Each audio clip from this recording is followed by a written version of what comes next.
Mensagem recebida pelo nosso querido e amado profeta Papa Pedro II, dia 11 de outubro do ano 2000. Os críticos. Divino Santo Mestre, entre os leitores desta enciclopédia, que são os 15 livros editados, estão havendo pessoas que dizem que tudo isso são coisas pessoais minhas e que não tem nada a ver com a Sagrada Escritura.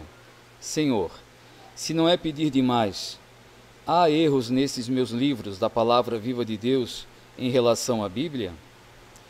Os pronunciamentos das altas autoridades, nada se fala sem que primeiro passem pelas escritas, onde depois é conferido se tudo está correto, mas nos assuntos deles e não no meu.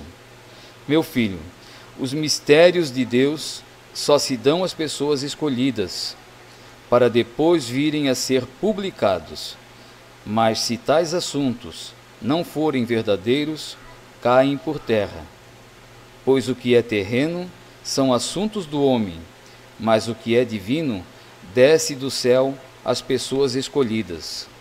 Neste caso, a palavra viva de Deus, ela não é a Sagrada Escritura, mas é sim um assunto aprimorado dentro de tudo aquilo que meus apóstolos deixaram de escrever, porque na época não tinha tanto papel à disposição, ficando assim acumuladas as palavras que de mim saíram.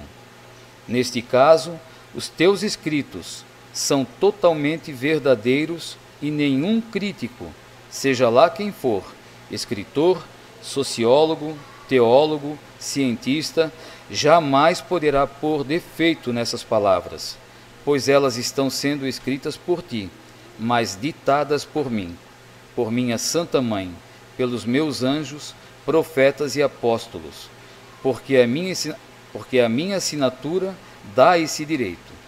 Eu sou a lei, e se parte de mim, quem poderá vir querer calar a minha boca?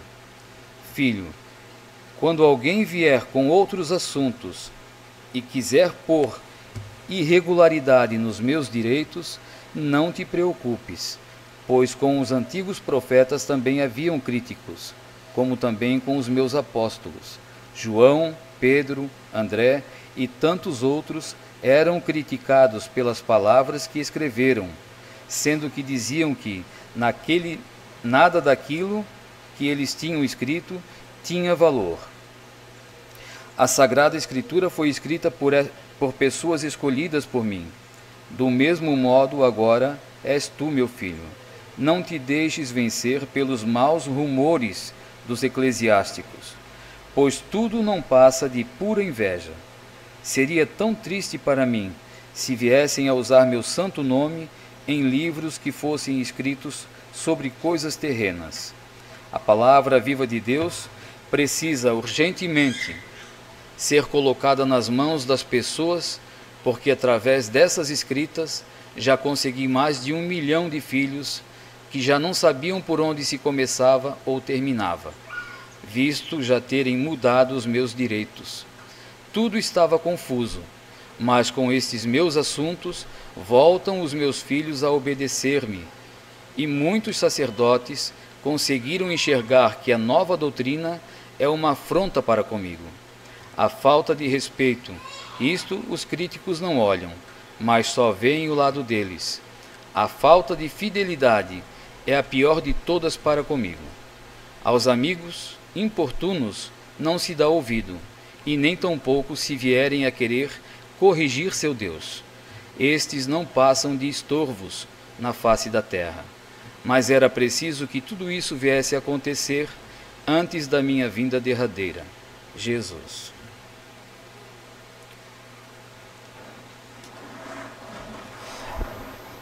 Antes de pronunciar aqui qualquer palavra, em nome da família Conceição, em nome de vocês todos que aqui estão presentes, a gente agradece a Deus, a nossa Mãe Santíssima, por esse dia maravilhoso, que ela nos proporcionou, um dia de sol maravilhoso, uma procissão maravilhosa, linda que a gente fez.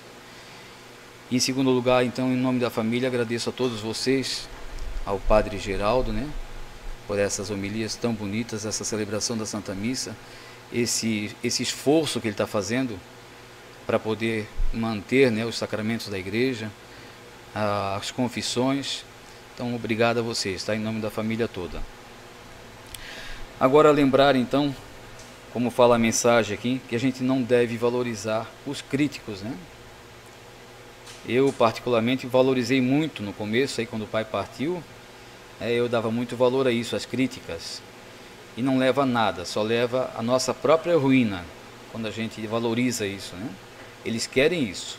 O inimigo usa eles para irritar a gente, para tirar a gente do sério, para falar o que não deve, né? Para tirar a nossa paz, para formar inimigos. Então, dessa forma ele consegue. Quando a gente vira as costas e não valoriza, ele sai perdendo, né? E não a gente. Aqui nessa mensagem, Jesus fala, né, da vinda da palavra viva de Deus, quando ele suscitou o profeta, que trouxe mais de 1 milhão de filhos novamente, que voltaram a entender um pouco, né, o que Deus pede. Desse 1 milhão, uma parte são nós que estamos aqui, né, e tantos que nos acompanham através da internet, que não podem participar, que não têm condições de vir. Mas nós acreditamos que esse 1 milhão existe, né? Mais de 1 milhão, porque em contato a gente vê que não para. É muita gente que nos acompanha.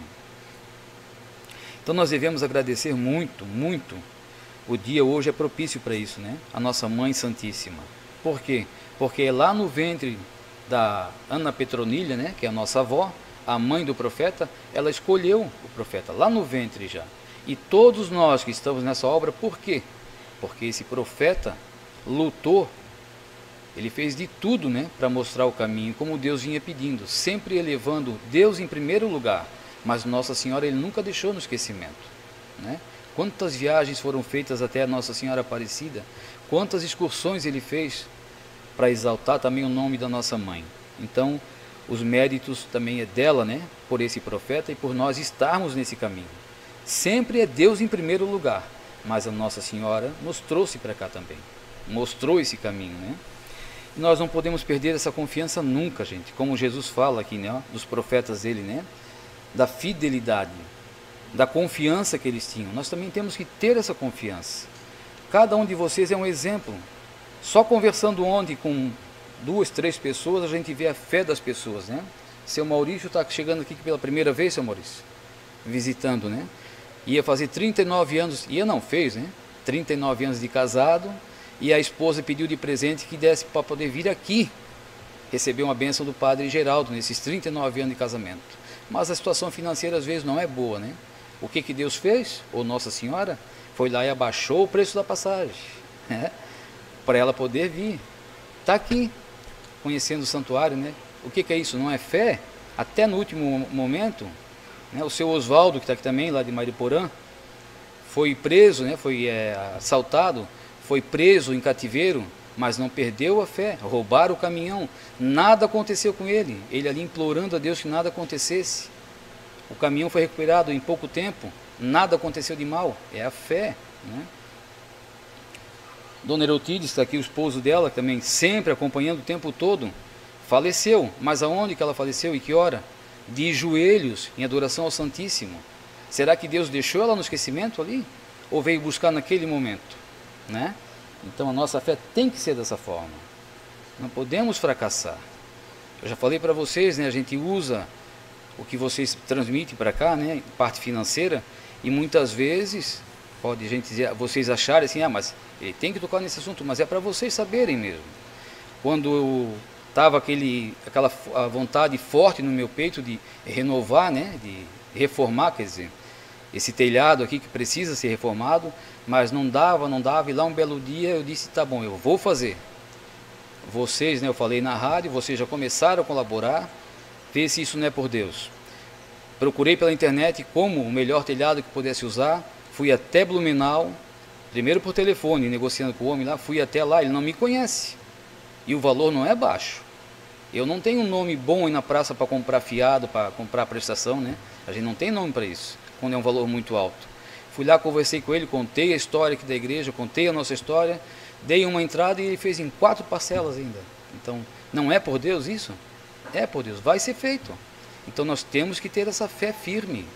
Não podemos esquecer, né?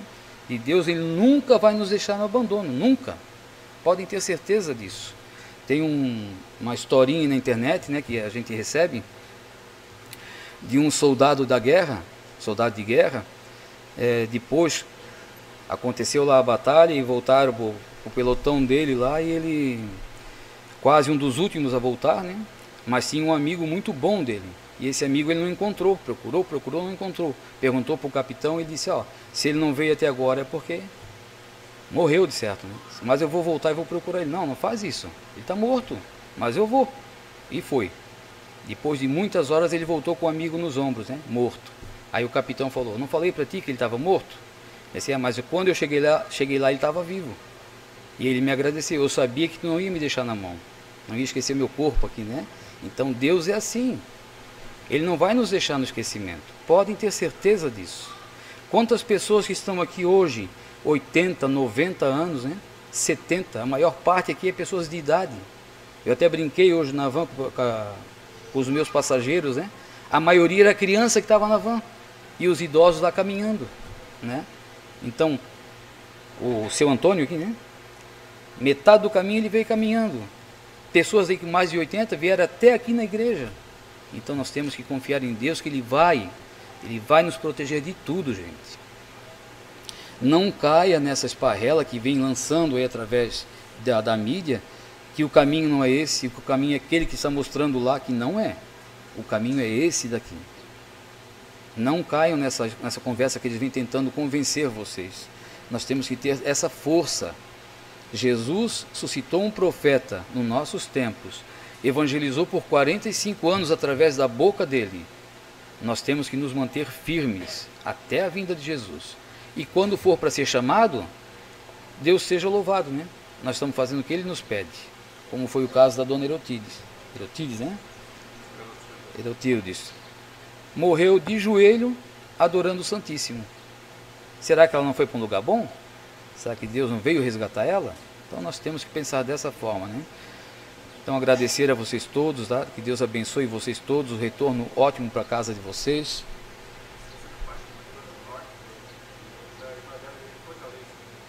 De Natal, né?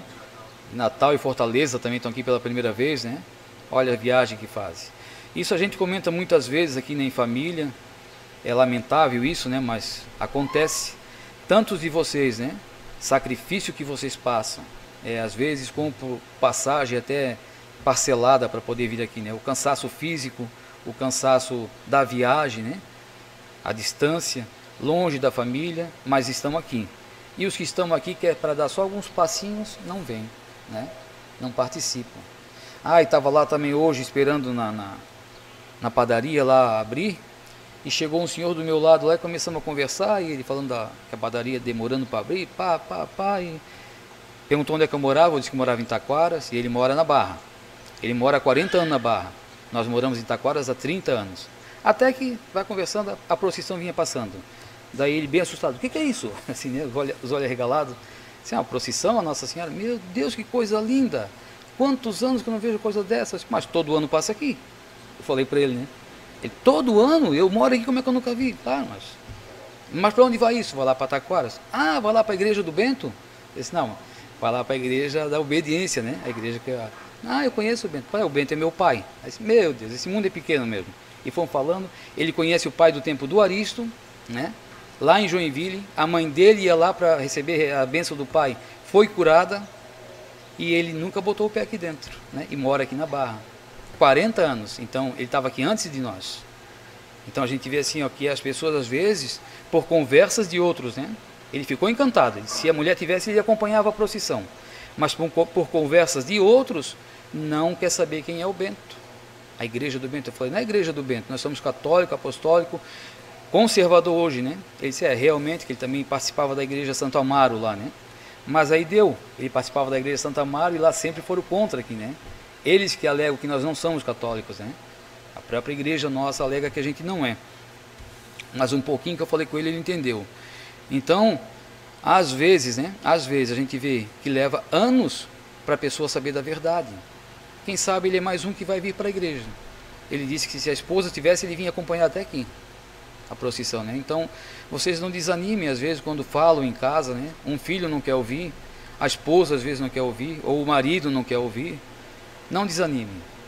Levem em frente, firme sempre, mas tem que testemunhar, gente. E testemunhar, como o padre falou, não é só da boca para fora. Não é só o externo, é interno também. Então o interno lá na casa da gente também tem que ser testemunho. A esposa, o marido, os filhos têm que saber o que Deus nos pede. Como o profeta falou ontem aqui, Jesus está pedindo, ele não vai deixar isso passar em branco. Estou falando das vestes novamente, né? A gente vê que o tempo vai passando e as pessoas caem no esquecimento. E isso não pode acontecer. Deus é o mesmo de ontem, o de hoje e o de amanhã. Ele vai ser sempre o mesmo. Então o que ele falou, ele diz, a minha palavra não pode ser anulada. Ele pediu ao profeta, toque bastante nesse assunto, meu filho. Nós temos esse dever de falar com nossos familiares.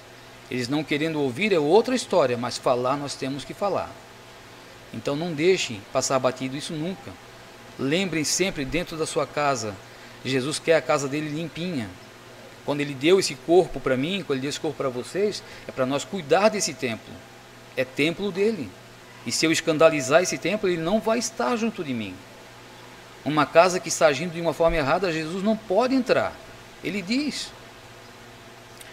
O Alex diz que a gente fala, puxa por assunto, sempre toca o nome dele, né? Mas foi ele que deu esse exemplo. A situação daquela vez que ele tinha revista em casa, né? Jesus não podia entrar por causa de uma revista. Então imagina se existe adultério dentro de casa, se existe pessoa mal vestida dentro de casa, ele não vai estar, não adianta. Deus é um só. Ele não vai favorecer um e dizer não para o outro. Todos têm que caminhar da mesma forma. Então, nós nos cansamos, né? Fazer algo para Jesus. Ele morreu na cruz por nós. Será que o que a gente faz é muito? É nada. É muito pouquinho que a gente faz por ele. Um sacrifíciozinho que a gente fizer é nada comparado ao que ele fez por nós. Depois nós temos outro exemplo grande aqui na comunidade, pessoas que sofrem, mas nós temos o nosso vigário. Mostra ali com a sua veste, com o seu jeito de agir, né, a sua humildade, e ele está sofrendo também, mas não desiste. Padre Rômulo foi um grande exemplo para nós. Quase partiu no altar, mas não desistia. Estava ali. Quase não se aguentava em pé, mas não desistiu do altar. E o zelo que ele tinha pelo altar. Vocês todos são prova disso, né? Padre Geraldo é um segundo Padre Rômulo. O zelo a gente vê que ele tem pelas coisas sagradas. Não desiste. E por que nós não podemos zelar pela casa de Deus lá, a nossa casa, o nosso corpo? Nós temos que zelar. Então, mais uma vez, obrigado a vocês todos, tá, por terem vindo. Para cada família, tá, gente? Porque não vai ter para todos. Para cada família, o Eugênio disse que pode pegar, acabando agora a cerimônia, pode pegar uma rosa ali para levar para sua casa. Mas isso cada família, tá? Senão não vai ter para todos, né? Não sei se o padre quer falar mais alguma coisa, padre? Não? Então, muito obrigado a vocês todos, tá? Quer falar alguma coisa? Não? Tá? Tá bom, então. Para quem vai retornar, uma boa viagem. E para quem fica, vai ter um cafezinho aqui atrás agora, tá? Para a gente poder bater um papinho. Tá bom? Se achar que eu falei pouco, fala mais um pouco atrás. Bom dia a todos. Em nome da Santíssima Trindade, vocês aqui, os que estão lá fora, com a permissão de Deus, eu vos abençoe a todos, em nome do Pai, do Filho e do Espírito Santo. Amém. Vamos em paz, vamos com Jesus, Maria e José. Bom dia.